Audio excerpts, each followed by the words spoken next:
আসসালামু আলাইকুম ভিউয়ার্স, আশা করি আপনারা সবাই ভালো আছেন। তো আজকে আমি আপনাদেরকে এমন একটি টপিক সম্পর্কে বলবো যেটি এর আগে আপনারা কখনোই দেখেননি বা জানেননি।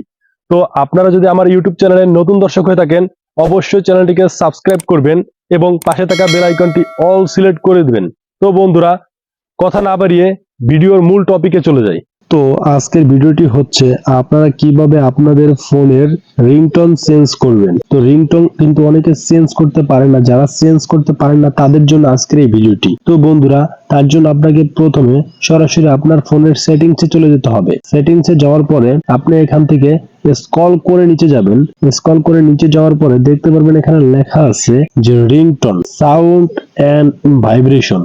তো সাউন্ড এন্ড ভাইব্রেশন আপনাকে ক্লিক করে দিতে হবে। ক্লিক করে দেওয়ার পরে এখানে দেখতে পারবেন যে অনেকগুলো সেটিংস চলে আসবে। এখান থেকে স্ক্রল করে একটু নিচে যাবেন, দেখতে পারবেন রিংটোন লেখা আছে। আমার ফোনের ভিতরে যেহেতু দুইটা সিম, সেজন্য দুইটা সিম শো করেছে। তো আপনি যেই সিমে রিংটোনটি সেভ করবেন সেই সিমটিতে একটা ক্লিক করে দিবেন। তারপরে দেখতে পাচ্ছেন ফার্স্ট একটি রিংটোন এর অপশন চলে আসছে, ক্লাসিক্যাল থিম।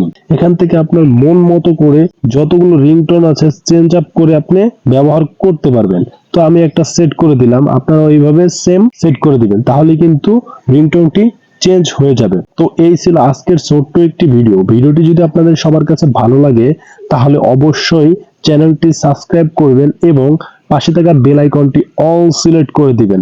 ধন্যবাদ আপনাদের সবাইকে।